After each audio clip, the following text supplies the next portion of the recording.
নামাজরত অবস্থায় যেই দল তার কর্মীকে হত্যা করে সেই দল বাংলাদেশে নির্বাচন করে বিজয়ী দূরের কথা রাজনীতি করার অধিকার থাকতে পারে না। বাংলাদেশের ৫৬,০০০ বর্গ মাইলে এবার আওয়াজ তুলতে হবে জমিন যার। সব দেখেছি বারবার, ইসলাম এইবার। আমরা বলেছিলাম ঢাকা বিশ্ববিদ্যালয় তারা চালাবে, তারা বাংলাদেশ চালাবে। ঢাকা বিশ্ববিদ্যালয়ের ছাত্র শিবির চালাচ্ছে, বাংলাদেশ জামাত ইসলামী বাংলাদেশ জনগণের সমর্থন নিয়ে চালাবে। দেশ স্বাধীনের ৫৪ বছরে এমপি বানিয়েছি বারবার, খাদেম সেবক বানাবো এইবার। সবাই মিলে ঘরে ঘরে আওয়াজ তুলে দাঁড়িপাল্লার বিজয় নিয়ে আসা পর্যন্ত রাজপথে ময়দানে প্রান্তরে ছুটে যাওয়ার জন্য রাজি আছি কারা? আমরা এবার সংসদে পাঠাবো আল ইসলাম, ইসলাম এবং ইসলাম। আউযু বিল্লাহি মিনাশ শাইতানির রাজিম। বিসমিল্লাহির রহমানির রহিম। সম্মানিত ভাই এবং বন্ধুগণ, আমাদেরকে সৃষ্টি করেছেন কে? আল্লাহ সুবহানাহু ওয়া তাআলা। তাহলে আমাদের কোনো কথা ছাড়া, কোনো যুক্তি ছাড়া, কোনো বক্তব্য দেওয়া ছাড়া, কোনো আলোচনা করা ছাড়া আল্লাহর দেওয়া একটা বিধান, ইনিল হুকমু ইল্লা লিল্লাহ, আল্লাহর দেওয়া বিধান, আলা লাহুল খালকু ওয়াল আমর, যা আমরা এক কথায় বলি জমিন যার, জমিন যার, সৃষ্টি যার, আইন চলবে তার। সম্মানিত ঝিকরগাছা চৌগাছাবাসী, আপনার একটা বাড়ি আছে, বাড়ির মালিক আপনি। সেখানে সংসারে যদি আপনার কথা না চলে, বাইরের কোনো লোকের কথা চলে, সংসারে শান্তি না অশান্তি। আপনার একটা ব্যবসা আছে, মালিক আপনি, আপনার কথা চলে না, ওখানে অন্য কর্মচারী পার্টনার যে আছে তার কথা চলে, ব্যবসায় লাভ লস। আপনার একটা প্রতিষ্ঠান আছে, ওটার মালিক আপনি, আপনার কথা চলে না, ওখানে আশেপাশের লোকদের কথা শুনতে হয়, তার আলোকে ওই প্রতিষ্ঠান চালাতে হয়। প্রতিষ্ঠান সচল না অচল।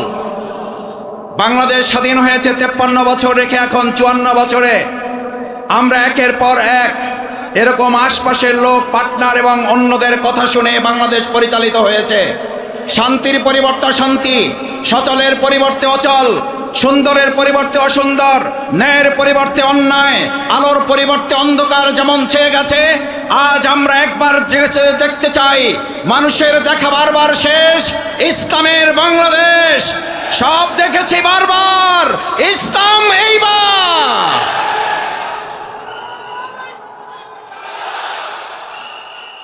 সম্মানিত ভাই এবং বন্ধুগণ,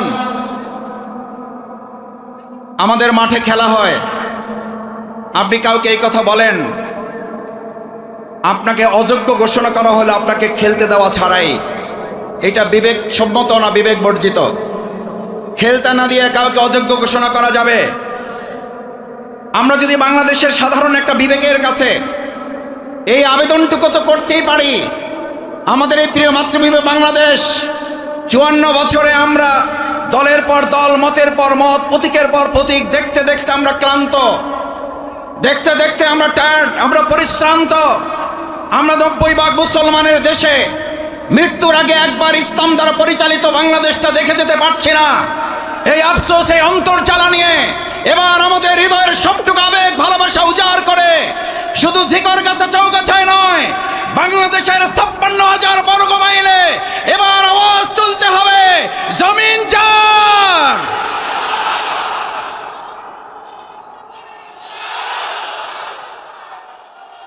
আমার ভাই এবং বন্ধুগণ, আমরা ইতিমধ্যে কারো কারো কাছ থেকে শুনতে পাই আমাদের খেলতেই দেওয়া হবে না, খেলতেই দেওয়া হয় নাই। আবার বলা হচ্ছে আমাদের নাকি অভিজ্ঞতাও নাই। আমাদের আমিরে জামাত বলেছেন, ইয়েস, আমাদের অভিজ্ঞতার একটু ঘাটতি আছে, আমাদের অভিজ্ঞতা একেবারেই নাই। সেটা হলো চাঁদাবাজিতে আমাদের অভিজ্ঞতা নাই, সিন্ডিকেটে আমাদের অভিজ্ঞতা নাই, নিজ দলের মধ্যে লোকদের খুনাখুনি করে নিজ ভাইকে হত্যা করার অভিজ্ঞতা নাই।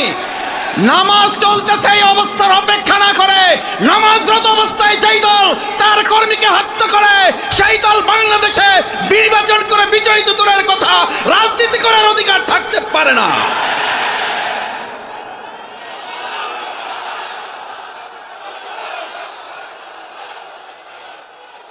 নামাজ চলমান, নামাজ চলমান অবস্থায় তার দলের লোকেরা তার দলের লোকদেরকে হত্যা করে।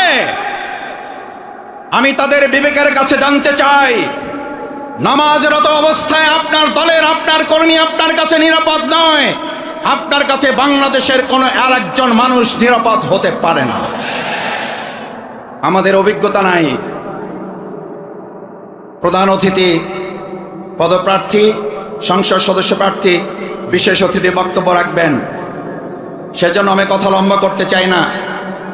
আমাদের অভিজ্ঞতার ঘাটতি আছে, কিন্তু আলহামদুলিল্লাহ আল্লাহর মেহেরবানি আমাদের দুজন মন্ত্রী 3টা মন্ত্রণালয় চালিয়েছেন। আমরাও তো একটা টেস্ট করেছি মাত্র, রিহার্সাল দিয়েছি মাত্র। এই রিহার্সালে 2 জন মন্ত্রী 3টা মন্ত্রণালয় চালিয়ে ঘোষণা করেছিলেন 2 টাকার দুর্নীতি প্রমাণ করতে পারলে জামাত ইসলামীর সাধারণ সহযোগী সদস্য পদ থেকে অব্যাহতি নেব। আমি তাদের কাছে জানতে চাই, আমাদের এই 3টা মন্ত্রণালয় পরিচালনার অভিজ্ঞতা গোটা পৃথিবীর কাছে সমাদৃত হয়ে আজ বিশ্ববাসী কূটনীতিকরা জামাত ইসলামের পাশে এসে দাঁড়িয়ে আহ্বান জানিয়েছে, জামাত ইসলামীকে নিয়ে বাংলাদেশে তারা কাজ করতে আগ্রহ প্রকাশ করেছে।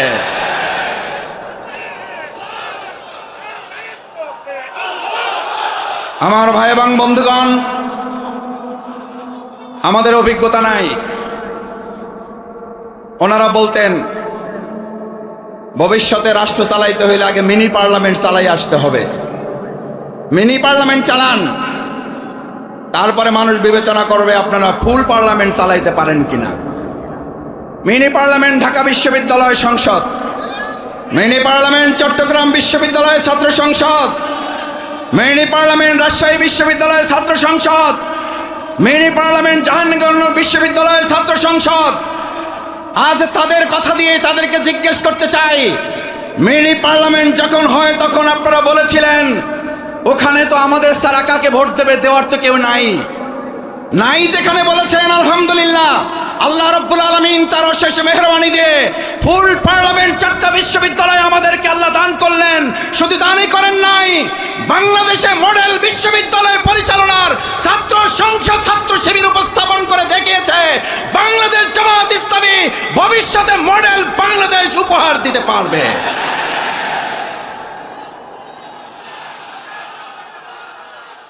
আপনাদের বক্তব্যের মধ্য দিয়েই, আপনাদের যুক্তিতেই নির্বাচন ছাড়াই বাংলাদেশ জামাত ইসলামীকে এবার জনগণের কাছে দিয়ে দেওয়া উচিত। ভাই, আমরা বলেছিলাম ঢাকা বিশ্ববিদ্যালয় তারা চালাবে, তারা বাংলাদেশ চালাবে। ঢাকা বিশ্ববিদ্যালয়ের ছাত্র শিবির চালাচ্ছে, বাংলাদেশ জামাত ইসলামী বাংলাদেশ জনগণের সমর্থন নিয়ে চালাবে।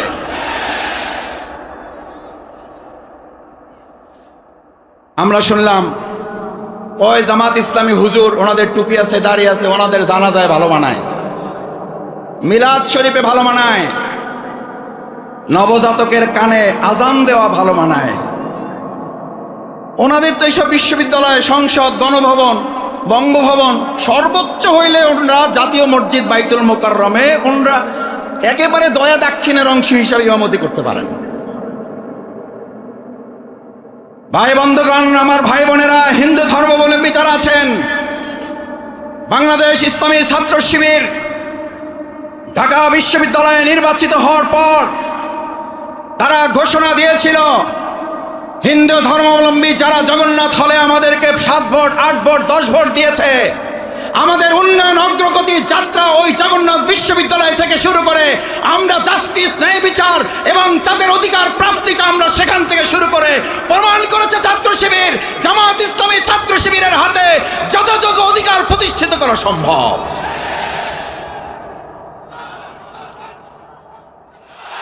সম্মানিত ভাই এবং বন্ধুগণ, ঢাকা বিশ্ববিদ্যালয়ে ছাত্র সংসদ নির্বাচিত হওয়ার পর বলা হলো ওই আমরা জানাজা, আমরা মিলাদ শরীফ, আমরা নবজাতকের কানে আজান দেওয়া পর্যন্ত আমাদের দায়িত্ব শেষ। ওনারা নির্বাচিত হয়েছে, চালাইতে পারবে না।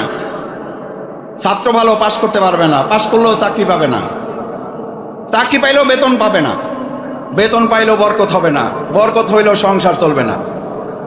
যুক্তির আর কোনো শেষ নাই। বললো ভোটই দিতে পারবে না, আমাদের ছাড়া ভোট দেবে কারে? পাশ করলো, বললো পাশ করে টিকতে পারবে না, বলে টিকতে পারবে, কাজ করতে পারবে না, বলে কাজ করতে পারবে, সামনে আগাইতে পারবে না। আমাদের মিনি পার্লামেন্টে আমরা দেখিয়েছি সিন্ডিকেট, মাদক, গণরুম, ভয়ের রাজনীতি এবং সেখানে মেধার পরিবর্তে সন্ত্রাসের ঝঞ্ঝানির পরিবর্তে আজ ঢাকা বিশ্ববিদ্যালয় একটা টু শব্দ পর্যন্ত সেখানে সংগঠিত না হওয়া, রাজশাহী বিশ্ববিদ্যালয় একটা বিজয় মিছিলে কোনো ঝামেলা না হওয়া, আমাদের চট্টগ্রাম বিশ্ববিদ্যালয় বিজয় মিছিলের পরিবর্তে কান্নার রোল পড়ে যাওয়া প্রমাণ করে আগামী দিনের বাংলাদেশ জামাত ইসলামী এদেশের 20 কোটি মানুষকে সাথে নিয়ে একটা ঐক্যের ভিত্তিতে বাংলাদেশ পরিচালনা করবে।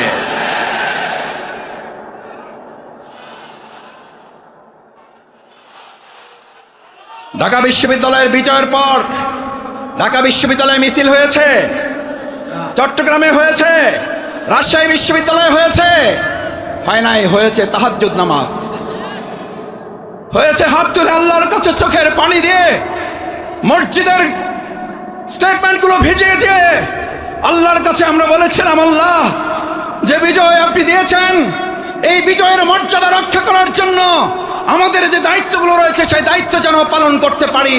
এটাই হচ্ছে একজন ইমানদারের আল্লাহর প্রতি আস্থা এবং ভরসার প্রতীক। বাংলাদেশ জামাত ইসলামী ইসলামী ছাত্র শিবির অহংকার মুক্ত থেকে আজ এই লক্ষ জনতাকে সামনে রেখে ডাক্তার মুসলিউদ্দিন ফরিদ আপনাদের প্রাণপ্রিয় মানুষ, নিরহংকার মুক্ত একজন মানুষ। আমি তাকে আজ নয়, আমি ছাত্র সংগঠনে থাকা অবস্থায় তিনি দেশের বাইরে, তখনকার সময় থেকে আমি তার দোয়া এবং স্নেহ পাওয়ার শুরু করেছি। আমি তখন থেকে তাকে জানি। আজকে একটা কথা বলি ওনার সম্পর্কে, আল্লাহ মাফ করুন যেন বাড়াবাড়ি না হয়। যদি আপনারা ওনাকে এখানে এখনো কোনো সন্দেহের তালিকায় রাখেন, প্রয়োজন আমি বাউফলবাসীর সাথে আলাপ করবো, আমি বাউফলে নিয়ে যাব, আমি বাউফলে নিয়ে ওনাকে এমপি বানাই আপনাদের কাছে দেব। কিন্তু আজকে কথা দিতে হবে, এরকম নিরহংকার মুক্ত, স্বাস্থ্য সচেতন, জনগণের কল্যাণে নিবেদিত আমাদের ডাক্তার মুসলিউদ্দিন ফরিদ ভাইকে আমরা কি শুধু চৌকাছায় রাখবো, নাকি গোটা বাংলাদেশে তাকে আগামী দিনে সেবা পরিচালনার গুরুত্বপূর্ণ দায়িত্বের জন্য তাকে এখান থেকে প্রস্তুত করে পাঠাবো? দেখে আমরা পারবো ইনশাল্লাহ। সবাই রাজি আছি ইনশাল্লাহ? আলহামদুলিল্লাহ। আমাদের মা বোনেরা হাত জাগিয়েছেন, আমাদের ভাইয়েরা হাত তুলেছেন, আমাদের সমস্ত মানুষ হাত জাগিয়ে দেখিয়েছেন। আমরা ডাক্তার মুসলিউদ্দিন ফরিদ ভাইকে আগামীর সংসদে প্রেরণ করবো ইনশাআল্লাহ। এবার দুটো কথা বলে শেষের দিকে যাই। সম্মানিত ভাই এবং বন্ধুগণ, ডাক্তার মুসলিউদ্দিন ফরিদ ভাই আমাদের এই চৌগাছা জিকরগাছায় আপনাদেরকে নিতে এসেছেন না আপনাদেরকে দিতে এসেছেন? দেওয়ার মতো যোগ্যতা আল্লাহ তাআলা ওনাকে দিয়েছেন না দেন নাই? আল্লাহ তাআলা ওনাকে সেই যোগ্যতা দিয়েছেন বলেই আজ আমরা একটা কথা পরিষ্কার বলে যাই, জিকরগাছা চৌগাছার ভাই বোনেরা, হিন্দু ধর্মাবলম্বী যারা আছেন, ডাক্তার মুসলিউদ্দিন ফরিদ ভাই তিনি ব্যক্তি হিসাবে এমপি হবেন না, ব্যক্তি হিসাবে তিনি হবেন আপনাদের একজন খাদেম, আপনাদের একজন সেবক। আজ যারা 5 মাস আপনাদের পিছনে ঘুরছে, আপনাদের দাঁড়ে দাঁড়ে গিয়ে অনুনয় বিনয় করছে, অন্যায়ভাবে টাকা বিছাচ্ছে, অন্যায়ভাবে ক্ষমতা প্রয়োগ করছে, এই 5 মাস আপনাদের কাছে ঘুরে আগামী 5 বছর আপনাদেরকে তাদের পিছনে ঘোরাতে বাধ্য করবে। এবার সেখান থেকে মুক্তি পাওয়ার জন্য আজকে আপনাদের সিদ্ধান্ত দিতে হবে। দেশ স্বাধীনের 54 বছরে এমপি বানিয়েছি বারবার, খাদেম সেবক বানাবো এইবার। এবার এমপি চাই না খাদেম চাই, এমপি চাই না সেবক চাই। দ্বিতীয় কথা, এবার আমরা ব্যক্তি ডাক্তার মুসলিউদ্দিন ফরিদ ভাইকে সংসদে পাঠাবো না, উনি ব্যক্তি যাবেন। আমরা এবার সংসদে পাঠাবো আল ইসলাম, ইসলাম এবং ইসলাম। এবার ইসলামের ভিত্তিতে 2024 সালের জুলাই আগস্টে যে তরুণ যুবকরা স্লোগান তুলেছিল উই ওয়ান্ট জাস্টিস, এই তরুণেরা এখানে আছে, তারিক বিন জিয়াদের অনুসারীরা আছে, মোহাম্মদ বিন কাসিমের অনুসারীরা আছে, প্রিয়নবী মুহাম্মদ রাসূলুল্লাহ সাল্লাল্লাহু আলাইহি ওয়াসাল্লাম তারুণ্যের হিলফুল পাজল গঠনের সেই যৌবনের শক্তির লোকের এখানে আছে।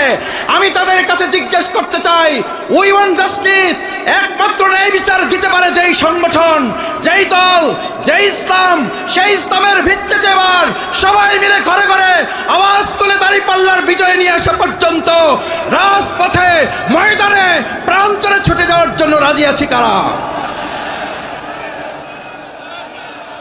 আমার ভাই এবং বন্ধুগণ, আসুন বাংলাদেশ জামাত ইসলামী এবার এমপি বানাবে না। বাংলাদেশ জামাত ইসলামী এবার আপনাদের কাছে একজন সেবক, একজন খাদেম উপহার দিতে চায়। বাংলাদেশ জামাত ইসলামী এবার ব্যক্তিকে সংসদে পাঠাতে চায় না। বাংলাদেশ জামাত ইসলামী এবার এক ইসলামকে আমরা সংসদে ক্ষমতায় আছে এটা দেখে মৃত্যুবরণ করতে চাই। হিন্দু ধর্মাবলম্বী যারা আছেন, আসুন, ইসলাম প্রতিষ্ঠিত হলেই কেবলমাত্র মানুষের অধিকার প্রতিষ্ঠিত হতে পারে। আল্লাহ সুবহানাহু ওয়া তাআলা সেজন্য হুদাল লিন-নাস কোরআনে বর্ণনা করেছেন, উনজিলা ফিহিল কোরআন, এই কোরআন নাজিল করা হয়েছে শুধু মুসলমানদের জন্য নয়, গোটা মানব জাতির জন্য। তাই আসুন, আজ মা বোনেরা এখানে যারা এসেছেন, সুমাইয়া রাদিয়াল্লাহু তাআলা প্রথম শাহাদাত বরণ করে আমাদের কাছে নজির রেখে গেছেন। আমাদের ভাইদের পাশাপাশি রাসূল সাল্লাল্লাহু আলাইহি ওয়াসাল্লামের সেই তলোয়ারের যুদ্ধে, সেই তীর ধনুকের যুদ্ধে তারা যেমন পানি নিয়ে পাশে দাঁড়াতো, চিকিৎসা সামগ্রী নিয়ে পাশে দাঁড়াতো, আজ আমাদের মা বোনেরাও এখানে পাশে এসে দাঁড়িয়েছেন। এই বিজয় আল্লাহ ছাড়া কেউ ঠেকাতে পারবেন না।